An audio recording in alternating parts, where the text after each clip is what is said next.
What's going on, guys? This is going to be a pros and cons video of the Acebeam EC50 Generation 2 light that I just posted a brief overview video of. Just for you guys out there who might be newer to the channel, again, the channel in itself is really new. The difference between what we're going to try to do in our brief overview videos is that the brief overview videos we want to make as objective as possible. So go over things like the user interface, the run times, the output levels, things like that. Things that are kind of inarguable. And then the pros and cons videos we're trying to make completely subjective. So what we like and don't like about the certain lights. You guys, of course, are probably going to, have your own opinions on the lights, especially those of you who have them. So if for any reason, I get maybe something wrong, I'm sure I'll get a lot wrong at times. Do me a favor, do us all a favor, anyone watching the videos, and post those in the comments for us. Help correct us, and maybe we can address those later on different issues. But this is really just how I feel about the light so far. Things that I've noticed right off the bat that I've liked, and things that I don't like.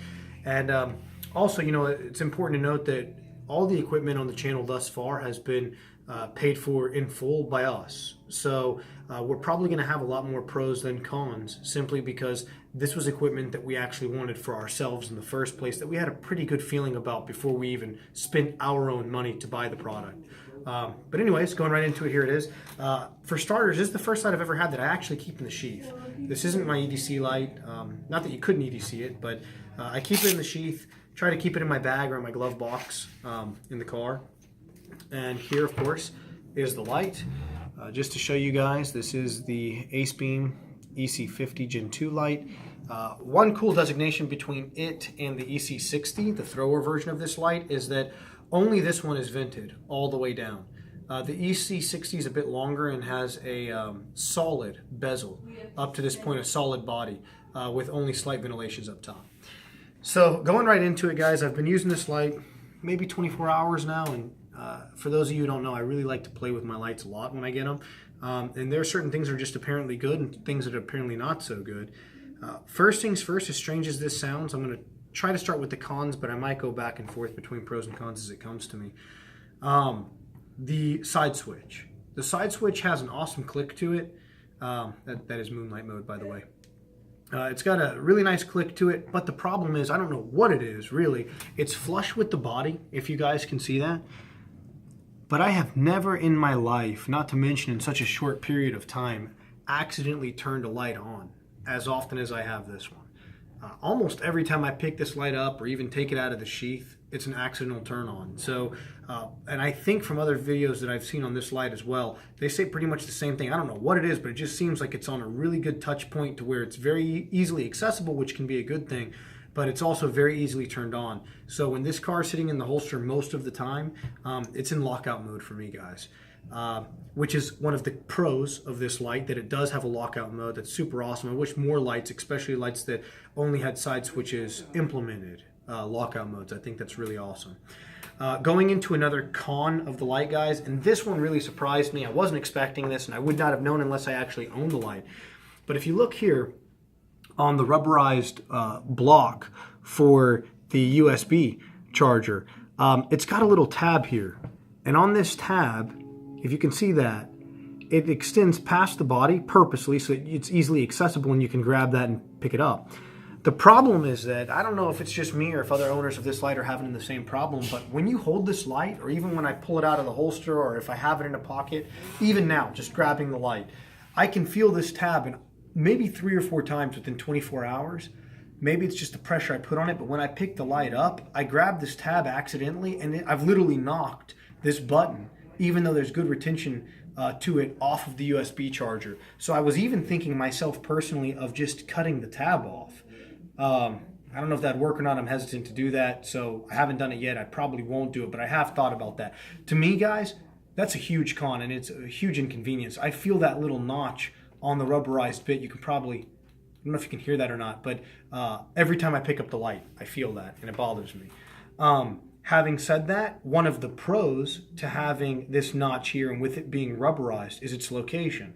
Because the button, the side switch, is so flush on the rest of the light, they've positioned the rubberized portion of the rubberized block at the exact opposite end. So I always know when I have my thumb on this rubberized block, I always know where my side switch is, whether it's dark or light. And I do really like that. I like having points of contact like that. In other videos, if you watch them, or even here, I have my Claris on me now. I always like to keep my pocket clip in a way so that when I grab the light a certain way, I know exactly where my button setup is, where the user interface is. And this does a good job of that in the positioning of it. One of the greatest advantages to this light and to Acebeam products in general, at least in my little experience with them so far, is that they come with cells, guys. And they don't come with cheap cells. They come with awesome high drain, I believe they're high drain, super high capacity cells. So this is an Acebeam 5000 milliamp battery. This came factory with this light. An important thing to note about 26-650 cell lights like this one is that they're too fat to thick in most, if not all, of your 18-650 style rechargers. That's another one of the biggest benefits of this particular light, is that it does have the USB charging, so I didn't have to spend extra money on a completely separate standalone charger just to house 26-650 cells. I didn't want to do it. I didn't do it. I was happy I didn't do it. I don't know how many 26-650 cell lights that I'll own, but this one to me I kind of gravitated towards, and I'm really happy that I did. For those of you who may have hands-on on this light, another enormous pro for me is the actual, the type of beam that this light gives off. It is outside of the Phoenix PD32 that I carried for years and years and years. It is the warmest beam that I've ever had, and we're not going to include beam shots in this video because we're going to make a separate video for that. And stay tuned. I'm pretty excited because we're going to be comparing this light in a beam shot video to the X80, which is that monster 25,000 lumen floodlight as well. But even at its full 3,000 lumen capacity, when I go outside, for example, it lights everything up so naturally that I can honestly say that 15 yards and out, it does not affect my night vision at all, going straight into turbo. Now, I don't look at pure white walls. Hopefully, most of you guys know better than that, especially if you're going to start off in turbo mode. But pointing it into the woods, pointing it into the yard, into grass, it brings out the real natural color of whatever it is you're pointing at, and it's very easy on the eyes. It's extremely bright, and there's a very useful amount of flood to this light. I think a big misconception with lights like this is that if they're floody, then they're not throwy at all.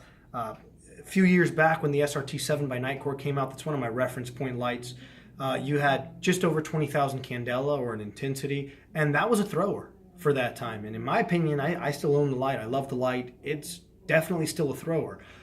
This guy, even though it is a bit floodier than that light, in fact, it's significantly floodier than that light, it has just the same amount of throw. It's at, I think, 23,000 candela, somewhere in that ballpark. So, I mean, an extremely useful beam. In terms of tacticality, it's got the high-end strobe. For me, where I am right now, I wouldn't replace my Claris for a tactical light by any means at all. I don't think it was designed for that purpose. But for those of you who have good property, for those of you who even just want a light to leave next to the bed or keep as a truck light or a car light, really consider the EC50, guys, the Gen 2 model, because it's got so many different uses for it. You could theoretically use it across the board in a lot of different fields for a lot of different reasons. And the biggest pro of all for this light for me, guys, are the run times. I mentioned that in the overview video because it's an objective thing, so I don't mean to get into the objectiveness of this, but on the Moonlight mode, it's 900 hours with the battery fully charged. That's what it's rated at. That's about 37 days of constant on. So we were just hit recently in Georgia by Hurricane Irma, and thank God the area we were at, it didn't hit us terribly bad. We naturally lost power. Some people, my cousin in particular, lost power for more than 3 days. But to know you can leave a light on with a usable amount of light and not have to worry for a second about whether the light's going to die or not, at 3 days of constant on, this light's not even working. It's not even sweating yet. And I'll tell you, unlike Moonlight Modes and other lights that I've had, like the M1X Striker, for example, this Moonlight Mode it's probably because of the reflector and the LED together, but it gives off so much light and moonlight in a purely dark room that for me it's too much for a Moonlight Mode on an everyday carry light. But for a light like this, guys, it's invaluable. I wouldn't want it any other way. The knurling on this light is fantastic. It gives you a positive purchase.